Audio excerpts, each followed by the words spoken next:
જય શ્રી કૃષ્ણ મિત્રો, નિત્ય સત્સંગમાં આપ સૌનું સ્વાગત છે।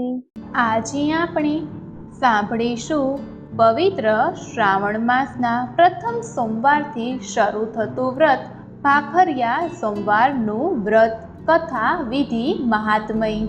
જો આ વિડીયો તમને પસંદ પડે તો લાઈક અને શેર કરી ચેનલને સબસ્ક્રાઇબ જરૂરથી કરજો। ભાખરિયા સોમવારનું વ્રત કરવાથી સ્ત્રીઓનો ચૂડી ચાંદલો અખંડ રહે છે, તેઓ પરમ સૌભાગ્યને પામે છે, વાંજ્યા મેળા ટળે છે, નિર્ધનને સાયબી મળે છે અને માનવ માત્રના સર્વ મનોરથ પૂર્ણ થાય છે। આ વ્રતની વિધિ એવી છે કે પવિત્ર શ્રાવણ માસના પ્રથમ સોમવારથી આ વ્રત શરૂ થાય છે તથા કારતક સુદ ચૌદસના દિવસે વ્રતનું ઉજવણું કરવામાં આવે છે। આ વ્રત 3.5 મહિનાનું હોય છે।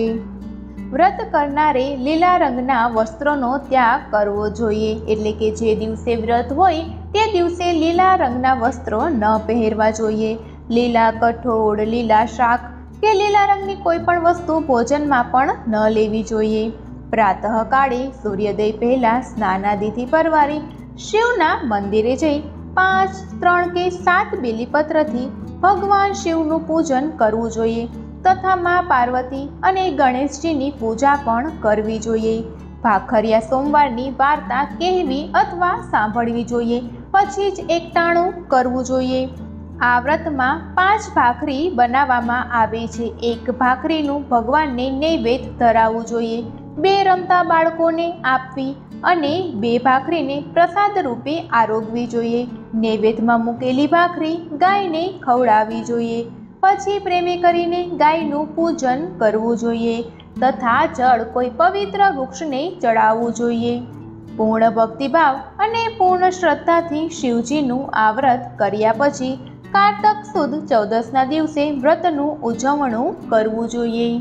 ઉજવણીની વેળા વખતે મહાદેવજીને ફળ તથા મેવો ધરાવી ચંદન, બીલ, ગુલાલથી ભગવાનનું ભક્તિપૂર્વક પૂજન કરવું જોઈએ તથા યથાશક્તિ અન્નદાન, વસ્ત્રદાન અને પુણ્યદાન કરવું। પૂર્ણ શ્રદ્ધાથી વ્રત કરનારના દરેક મનોરથ ભોળાનાથ પૂર્ણ કરે છે। નિર્ધન ધન પામે છે અને વાંજ્યા સંતાન પામે છે। આ વ્રતનું મહાત્મય પુરાણોમાં પણ આલેખાયું છે। આ વિશે શંકર ભક્ત શિવદત્તની વાર્તા પણ ઘણી પ્રસિદ્ધ છે। તો હવે આપણે સાંભળીએ ભાખરિયા સોમવારની કથા। વર્ષો પૂર્વે ચંપાવતી નામી એક નગરીમાં શિવદત્ત નામે એક ધર્મિષ્ઠ બ્રાહ્મણ તેની અતિ ગુણવાન પત્ની કૃપા સાથે રહેતો હતો। એ ઘણો ગરીબ હતો, ભિક્ષાવૃત્તિથી ગુજરાન ચલાવતો, પરંતુ એ ભોળાનાથનો ભક્ત હતો। શિવજીની કૃપાથી એ 4 વેદ અને 18 પુરાણમાં પારંગત હતો, પરંતુ તેના ભાગ્યમાં ભિક્ષા લખાઈ હતી। માંડ ઘરનું ગાડું ગબડતું અને પેટનો ખાડો પૂરતો, છતાં બંને પૂર્ણ ભક્તિમય જીવન જીવતા હતા। આંગણે આવેલા અતિથિને પોતાના ભાગનો રોટલો હેતથી જમાડી પોતે ભૂખ્યા રહેતા। એકવાર કૈલાશપતિને આ બ્રાહ્મણ દંપતીની કસોટી કરવાની ઈચ્છા થતાં સાધુનો વેશ ધારણ કરી શિવદત્તના આંગણે આવ્યા અને ભિક્ષાંદેહી કહીને ઊભા રહ્યા। શિવદત્તને ભિક્ષામાં માત્ર એક રોટલો મળ્યો હતો। એ રોટલો સાધુને આપી દીધો। સાધુ વેશે આવેલા શિવજી પ્રેમથી ભક્તિ આપેલો રોટલો આરોગતા કહ્યું, ભૂદેવ, તમારા મુખ પર જ્ઞાનનું તેજ છે, છતાં તમે દુઃખી કેમ લાગો છો? આ સાંભળી શિવદત્તની આંખમાં આંસુ આવી ગયા।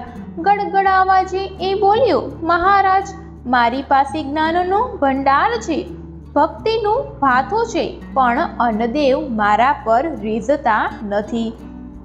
મુજ અભાગા પર ભોળાનાથની કૃપા થતી નથી। તમે કંઈક રસ્તો દેખાડો તો તમારો ઉપકાર। ત્યારે ભોળાનાથ કહેવા લાગ્યા, સુખ દુઃખ તો ઘટમાળ છે, સુખમાં છકે નહીં અને દુઃખમાં ડગે નહીં, એ જ સાચો મનુષ્ય। પરભવના પાપ પુણ્ય આ ભવે ભોગવવા પડે છે। બધી કર્મની માયા છે. જપ તપ વ્રતથી કર્મો કપાય છે. હું તને ભાખરિયા સોમવારની વ્રતની વિધિ જણાવું છું, તે પ્રમાણે વ્રત કરજે. ગુપ્તવાસમાં પાંડવો જ્યારે મૂંઝાયા હતા ત્યારે ધર્મરાજ યુધિષ્ઠિરે આ વ્રત કરેલું. આ વ્રતના પ્રભાવથી જ તેઓ મહાભારતના યુદ્ધમાં વિજયશ્રીને વરેલા. પછી જતા જતા ભગવાને કહ્યું, આ વ્રત કરનાર સ્ત્રીનો જોડી ચાંદલો અખંડ રહે છે અને તેઓ પરમ સૌભાગ્યને પામે છે. વાંજ્યા મેળા ટળે છે, નિર્ધનને સાહેબી મળે છે અને માનવ માત્રના સર્વ મનોરથ પૂર્ણ થાય છે. આટલું કહી શિવજી ચાલ્યા ગયા. પવિત્ર શ્રાવણ માસ આવ્યો. પતિ પત્નીએ ભાખરિયા સોમવારનું વ્રત પૂર્ણ શ્રદ્ધાથી શરૂ કર્યું. કાર્તક માસના શુક્લ પક્ષની 14સે ઉજવણું કરી અન્નદાન કર્યું. આ વ્રતના પ્રભાવથી પૂર્વ જન્મના સર્વ પાપોનો ક્ષય થયો. રાત્રે એ નગરીના રાજાને સ્વપ્નમાં શિવજીએ આદેશ દીધો, હે રાજન, તારી નગરીમાં શિવદત્ત નામે એક મહાજ્ઞાની પંડિત રહે છે, તેને તું રાજ પંડિતનું પદ આપ. રાજાએ બીજે દિવસે શિવદત્તની દરબારમાં બોલાવી માનપાન આપ્યું અને પંડિતની પદવી આપી અને રાજ્યાશ્રય આપ્યો. એક જ રાતમાં ગરીબ શિવદત્ત સમૃદ્ધિવાન બની ગયો અને તેના સર્વ મનોરથ પૂર્ણ થયા. ભોળાનાથની કૃપાથી શિવદત્ત જેવો નિર્ધન ધન પામી સમૃદ્ધિને વર્યો. ભાખરિયા સોમવારનું વ્રત જેમ એને ફળ્યું તેમ વ્રત કરનાર, વાર્તા કહેનાર સૌને ફળજો. જય ભોળાનાથ. તો મિત્રો, આ હતી ભાખરિયા સોમવારના વ્રતની કથા, વિધિ તથા મહાત્મય.